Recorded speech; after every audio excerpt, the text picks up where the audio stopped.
Hello, and thank you for listening to this presentation.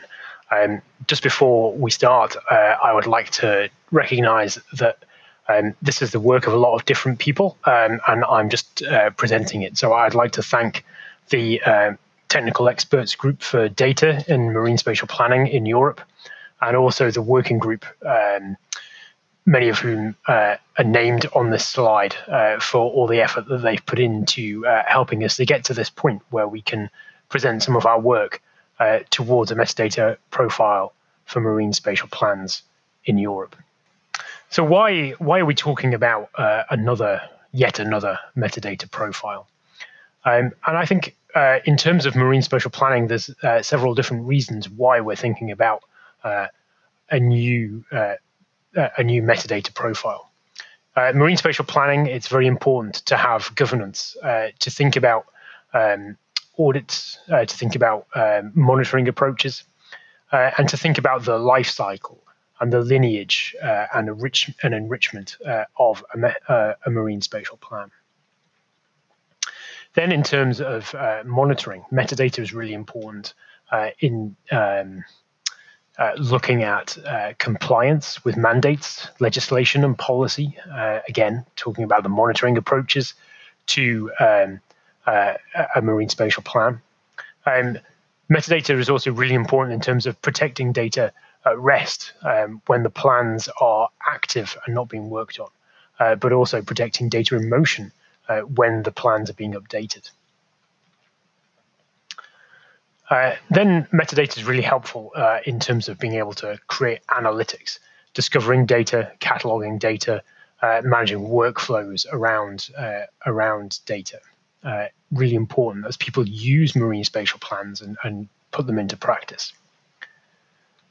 And finally, metadata is really important, particularly around marine spatial planning in terms of impact, discovering plans, showing the plans connectivity to other initiatives, other legislation and other directives, and creating applied data valuation as well.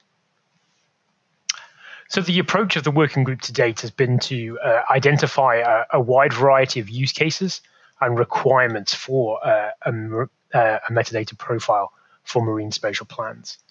Then it's been to review any existing metadata standards and profiles in the area. And we've so far also thought about target schema that we are going to look at profiling our metadata profile against. So then in terms of generating use cases, we've looked at this in discussion and created 17 different use cases for the metadata profile.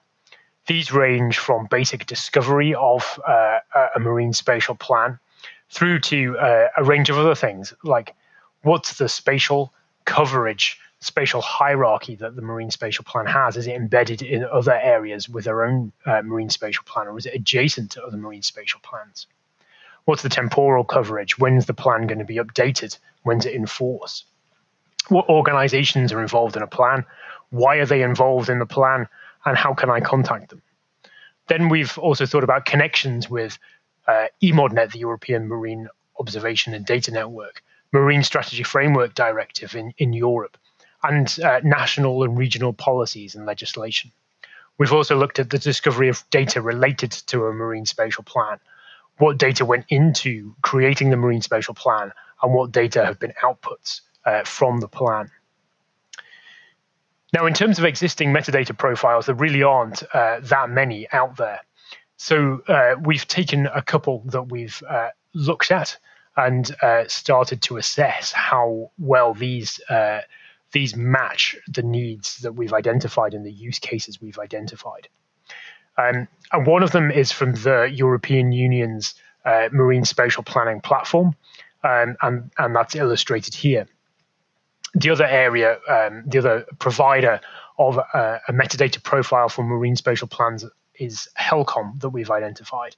And we've started an analysis there of how the HELCOM attributes for maritime spatial plan area datasets match the use cases that we've identified as well.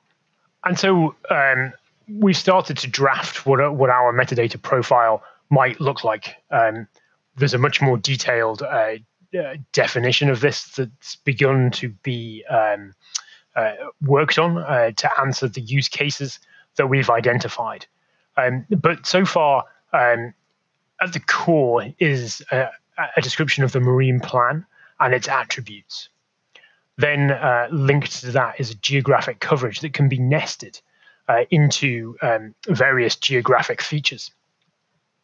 And then associated with that can be multiple organizations, and those multiple organizations can have many different roles as well, and different contact points depending on the roles. And so that relationship between the marine plan and those organizations is something that will be captured.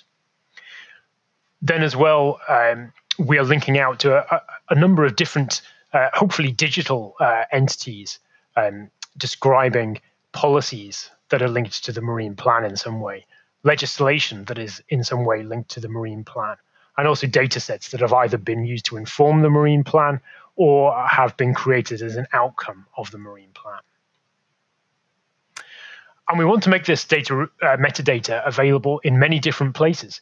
We want it to be available through the European Union's Marine Spatial Planning platform. As we've already mentioned, we've analyzed the metadata that's available there as part of this work. We want to match it to the eModNet Human Activities portal where possible as well. There is also work that's been done inside of the EU Inspire spatial data infrastructure, and we hope to tap into some of that work as we go along. We also really want to be able to make a schema.org set of metadata available, a serialization of our metadata available, so that the metadata can be linked into Ocean Info Hub as the decade progresses, the UN decade progresses. And we also want to think about how we might be able to connect the metadata into the Water Information System for Europe, EU-wise. And so where do we go from here? Well, we are currently working on just finalizing some of the use cases and working through those, and beginning to think about making our metadata guidelines available, what's mandatory, what's optional within the metadata. And then the next steps will be to create some tooling to translate the metadata into those various different portals we just discussed. And this is the first step in disseminating our results, and we hope to do more of that throughout 2022. So I thank you for your attention. I also wish again to thank my colleagues who have worked on this with me. Thank you.